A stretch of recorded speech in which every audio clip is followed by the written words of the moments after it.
نحمده ونصلي ونسلم على رسوله الكريم اما بعد فاعوذ بالله من الشيطان الرجيم بسم الله الرحمن الرحيم لولا اذ سمعتموه ظن المؤمنون والمؤمنات بانفسهم خيرا وقالوا هذا افك مبين۔ پارہ نمبر 18 سورہ نور، رکوع نمبر 2، آیات نمبر 12۔ مذکورہ آیت میں فرمایا کہ ظن المؤمنون والمؤمنات بانفسہم خیرا۔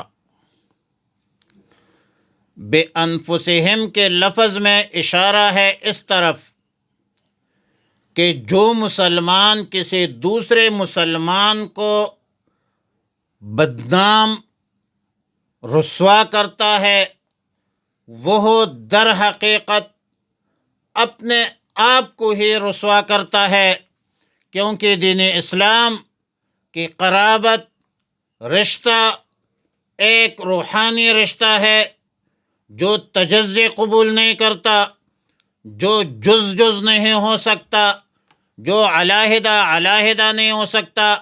مثل المؤمن کجسد واحد انما المؤمنون اخوۃ۔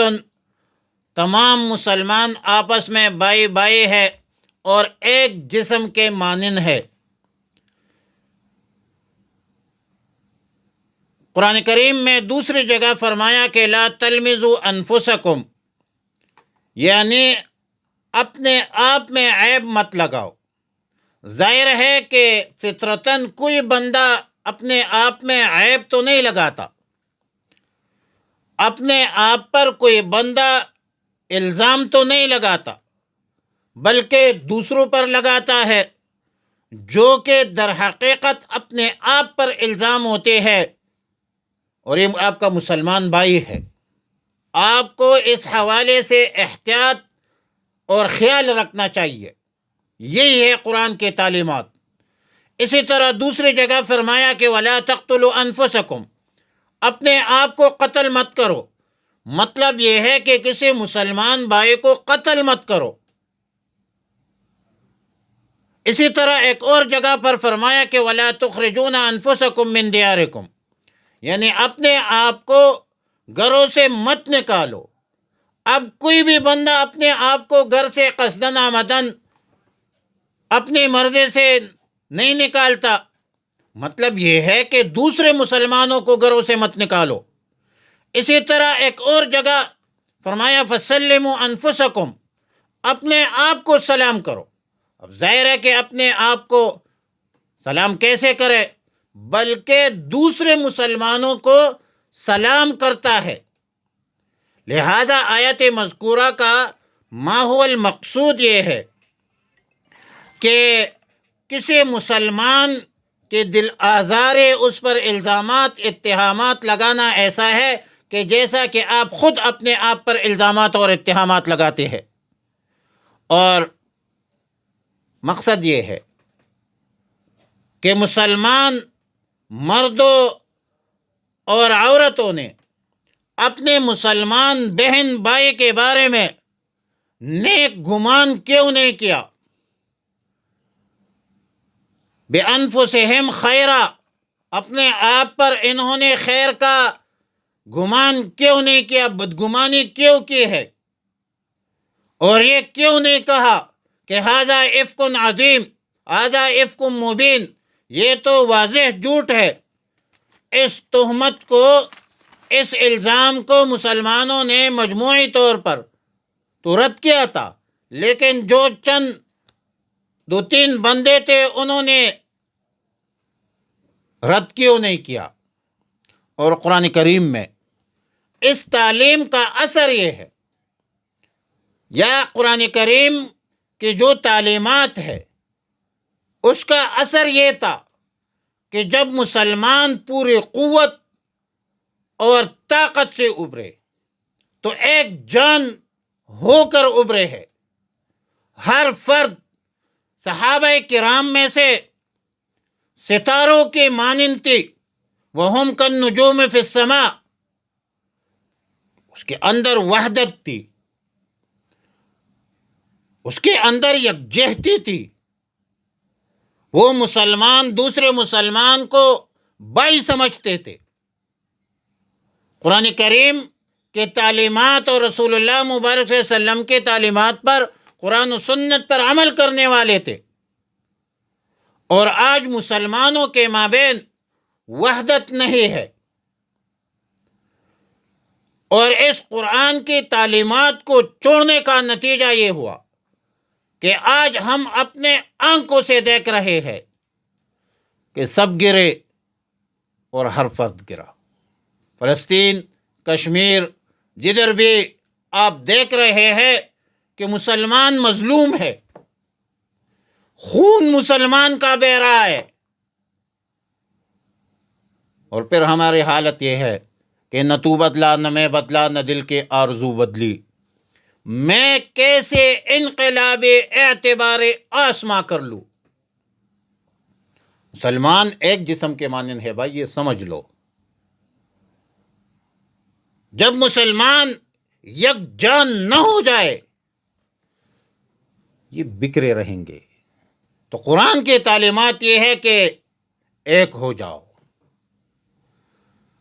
وَاعْتَصِمُوا بِحَبْلِ اللَّهِ جَمِيعًا وَلَا تَفَرَّقُوا، ایک ہو جاؤ تمہیں کامیابی ملے گی۔ اور اب دوسری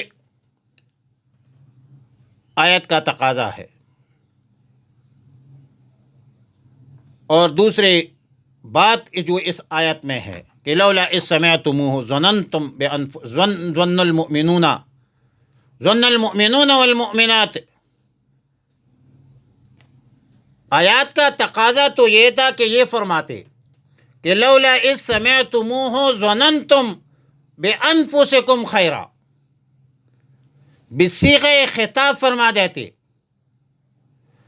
جیسا کہ آیت کے شروع میں مخاطب کا صیغہ استعمال ہوا ہے کہ لولا اذ سمعتموہ، مگر قرآن کریم نے ظننتم کے مختصر جملے کو چھوڑ کر ظن المؤمنون والمؤمنات بانفسہم خیرا کہہ دیا۔ کیوں؟ کیونکہ اس بات کی طرف اشارہ ہے کہ یہ فعل جن لوگوں سے سرزد ہوئی ہے وہ اس فعل کے حد تک مومنون کہلانے کے مستحق نہیں ہے، کیونکہ ایمان کا تقاضا یہ تھا کہ ایک مسلمان دوسرے مسلمان سے اچھا سلوک رکھے، ایک مسلمان دوسرے مسلمان پر حسن ظن قائم رکھتا ہے، بدگمانی نہیں کرتا، ایک مسلمان دوسرے مسلمان سے اچھی خواہشات رکھ کے، اچھی امیدیں وابستہ رکھ کے بدگمانی نہ کرے۔ ظن السوء کی ممانعت کا بیان ہے۔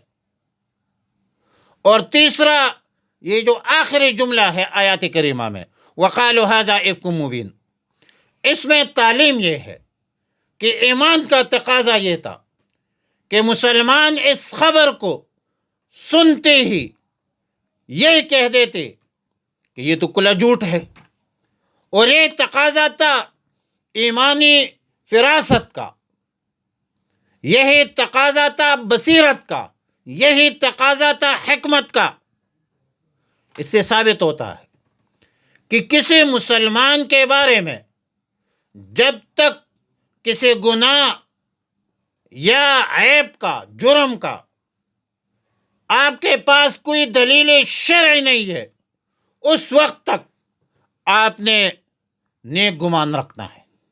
مسلمانوں پر نیک گمان رکھو، بدگمانی نہ کرو۔ ایمان کا تقاضا ہے کہ بغیر دلیل شرعی کے کسی مسلمان کی طرف عیب، گناہ منسوب کرنے کو جھوٹ قرار دینا یہ ایمانی تقاضے ہے۔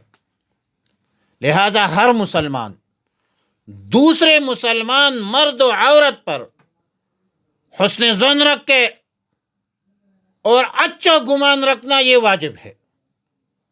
جب تک کسی دلیل شرعی سے کسی مسلمان کے خلاف کوئی گناہ یا عیب ثابت نہ ہو جائے تب تک ہر مسلمان پر اس نے ظن رکھنا واجب ہے. اور یہ بھی واضح ہوا کہ کسی مسلمان پر بغیر دلیل شرعی کے الزام لگانا یہ گناہ کبیرہ ہے.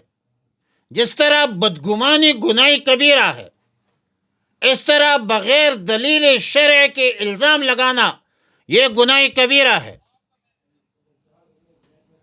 اور اگر کوئی الزام لگائے تو مسلمان کی شان یہ ہے، ایمان کے تقاضا یہ ہے کہ جب دلیل نہیں ہے، دلیل شرعی نہیں ہے، تو اس کو رد کرنا، جھوٹ قرار دینا یہ واجب ہے. کیونکہ بغیر شرعی دلیل کے، بغیر شرعی ثبوت کے محض الزام لگانا ایک غیبت ہے جو زنا سے بھی بدتر ہے. الغیبت اشد من الزنا. تہمت لگانا یہ بدترین جرم ہے جس کے دنیا میں بھی سزا ہے، آخرت میں بھی سزا ہے.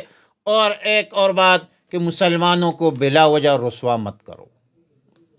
یہ زبان کنٹرول رکھو. مسلمان وہ ہے من سلم المسلمون من لسانہ و یدہ.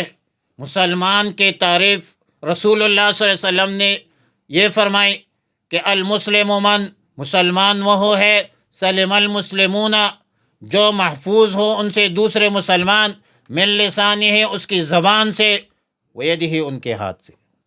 تو زبان کو کنٹرول رکھو.